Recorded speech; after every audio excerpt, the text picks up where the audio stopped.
নিজের সন্তানের মানসিক ও জ্ঞানভিত্তিক যোগ্যতা বৃদ্ধির জন্য আধুনিক অভিভাবকেরা নিত্য নতুন পন্থা অবলম্বন করে থাকেন। সন্তানের গ্রোথ ও উন্নতির জন্য নতুন নতুন পন্থা আর কি অ্যাক্টিভিটি, প্রতিষ্ঠান বা বিশেষজ্ঞ ও অভিজ্ঞ ব্যক্তি খুঁজে পাওয়া কষ্টসাধ্য কাজ হয়ে যায় এ ব্যাপারে অনেকের ক্ষেত্রেই। তবে জীবনের অনেক বিরক্তিকর সমস্যা সমাধানই জটিলতার মাধ্যমে নয়, বরং সাধারণ পদ্ধতিতেই করা সম্ভব হয়। শিশুর মস্তিষ্কের উন্নতি করাও এই শ্রেণীরই অন্তর্ভুক্ত। আধুনিক প্রযুক্তি, বিশেষ সরঞ্জাম এসবই গত কয়েক দশকে এসেছে। এই সময়কালের আগে দৈনন্দিন অ্যাক্টিভিটির মাধ্যমেই শিশুর ব্রেন ডেভেলপমেন্ট হতো। সাধারণ পদ্ধতিগুলো বাচ্চাদের মস্তিষ্কের বিকাশের অসাধারণ ভূমিকা পালন করতে পারে। এখানে আমরা আজ সুস্বাস্থ্যের অনুষ্ঠানে এমনই কিছু বিষয় নিয়ে আলোচনা করব।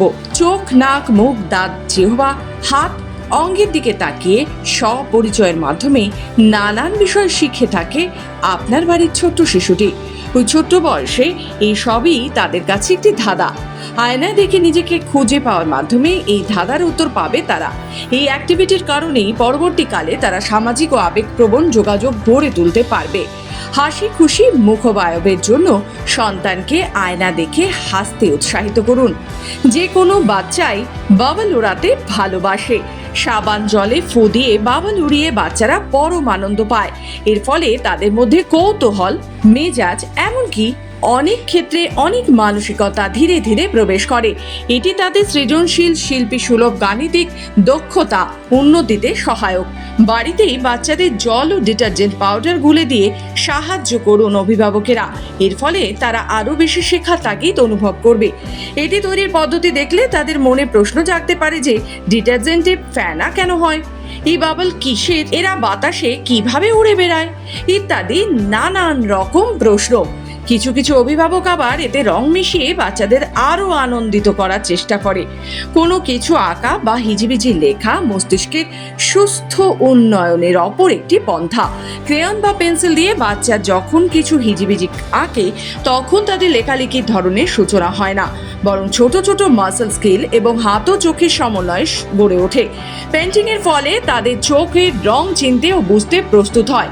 কালি ও সে বিষয়ে তাদের মস্তিষ্ক ধারণা করতে শুরু করে।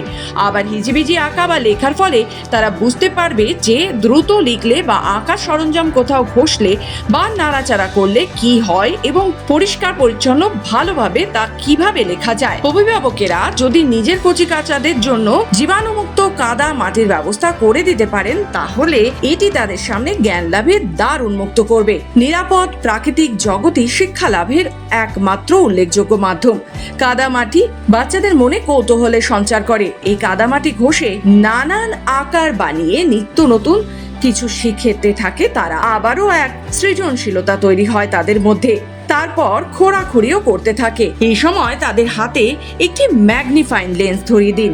তার মাধ্যমে আপনার সন্তান মাটির কণা, ধুলো ও মাটির মধ্যে থাকা ছোট ছোট প্রাণী প্রত্যক্ষ করে নিজেকে সমৃদ্ধ করতে পারবে।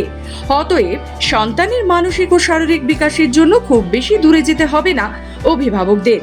বাড়ির কাছেই পেয়ে যাবেন তাদের মস্তিষ্কের বিকাশের সরঞ্জাম। আর এইভাবেই আপনার বাচ্চাকে সুস্থ সবল করে গড়ে তুলুন। আপনি সুস্থ থাকুন আপনার সন্তানের সাথে, এই আমাদের একমাত্র লক্ষ্য। আরো বিশদে জানতে হলে অবশ্যই বিশেষজ্ঞের পরামর্শ নিন।